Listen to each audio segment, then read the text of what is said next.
የሐዋሳ ከተማ አስተዳደር በመንግስት ኮሚኒኬሽን ጉዳይ በወቅታዊና በአንድ ወሳኝ ጉዳይ ላይ አጭር መግለጫ ለመስጠት ነው። ይሄም የሐዋሳ ከተማ ውበትና ጽዳት እንደዚሁም አረንጓዴ ልማት ዙሪያ በዘላቂነት አረንጓዴ ልማትና ውበቱን ጠብቆ ለማስቀጠል በወጣ መመሪያ እንደዛም ህጎችና ደንቦች ላይ ማብራሪያ ለመስጠት ነው። እንደምታወቀው ከተማችን ሐዋሳ ውብ፣ ጽዱ፣ ማራኪ ለቱሪስት እንዲሁም ለነዋሪዎቿ ምቹ የሆነች ተፈጥሮ ያደላት ከተማ መሆኗ ይታወቃል። እቺ ከተማ ከኢትዮጵያ አልፎ በብዙ አፍሪካ ሀገራት እንደዚሁም በዓለም ቱሪስቶች የምትወደድ በተፈጥሮ የታደለች ከተማ እንደሆነች ይታወቃል።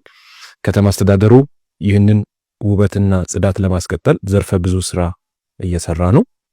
እንደዚህም ሲባል የከተማዋን ቀጣይ ልማትና የልማት ግቦችን ከዳር ለማድረስ ከሚሰሩ ስራዎች አንዱ የከተማ ውበትና ልማት ስራ።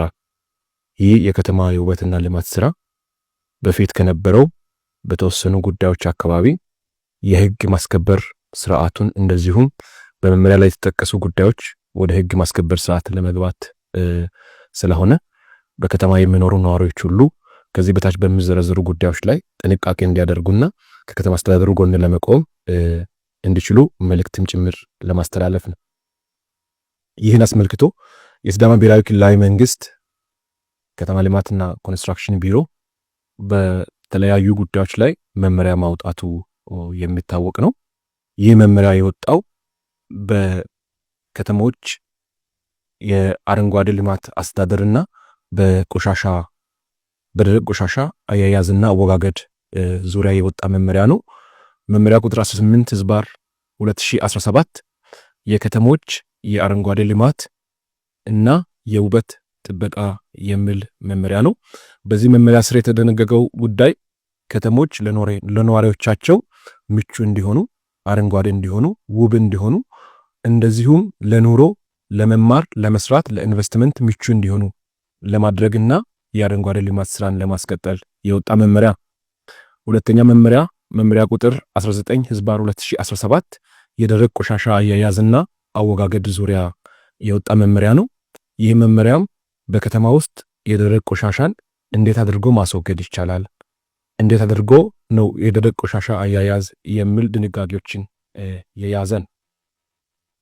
እነዚህ ከዚህ በታች የሚዘረዝራቸው በእነዚህ ድንጋጌዎች ላይ የተቀመጡ ጉዳዮች የሚያስቀጡ የገንዘብ የመቀጮ መጠን ጭምር የተቀመጠባቸው እንደሆነ አውቆ የከተማችን ነዋሪ ጥንቃቄ እንዲያደርግና ከከተማ አስተዳደሩ ጎን በመቆም የከተማዋን ጽዳትና ውበት እንዲያስጠብቅ ጥሪም ለማስተላለፍ ነው።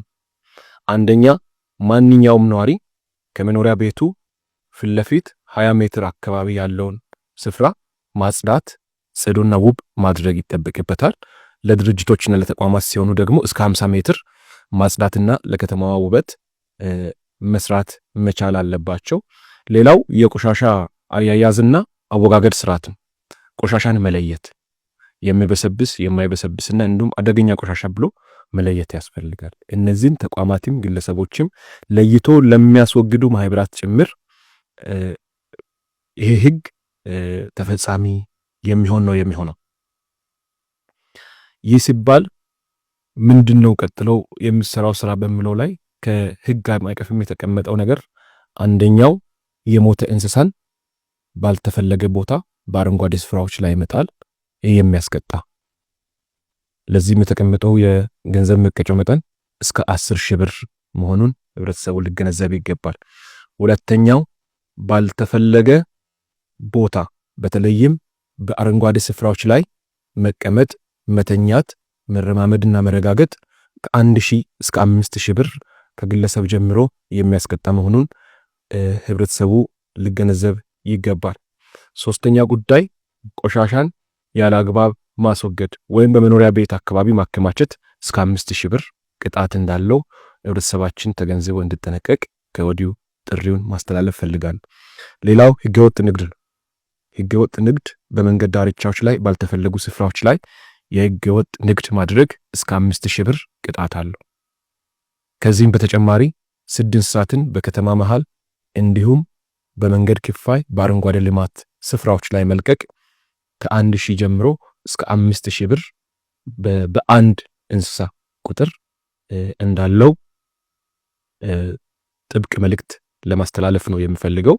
ሌላው ከዚህ በተጨማሪ ቅድም እንደተባለው በመንገድ ክፍያዎች ላይ፣ በግሪነሪ ላይ፣ በሜዲያን ላይ፣ ለውበት ጽዳት በተሰሩ መሰረተ ልማቶች ላይ መተኛት፣ መራመድ፣ መረጋገጥ እነዚህ እስከ እስራት ድረስ የሚያስቀጡ የከተማዋን ውበትና ልማት እንደዚሁም የአረንጓዴ ልማት ስራዎችን የሚያበላሹ ጉዳዮች መሆናቸውን የከተማችን ነዋሪ ሊገነዘብ ያስፈልጋል። ከተማ አስተዳደሩም በዚህ ላይ ጠንካራ አቋም ይዞ ወደ ስራ መግባቱን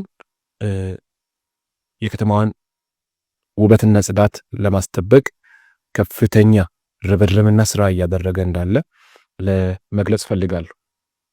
በአጠቃላይ በእነዚህ ጉዳዮች ላይ ከላይ በተዘረዘሩ ጉዳዮች ላይ ህግ እንዲሁም ደንብ እንዲከበር ሁሉም የከተማችን ነዋሪ ከከተማ አስተዳደሩ ጎን እንዲቆም ጥሪ ማስተላለፍ ፈልጋለሁ።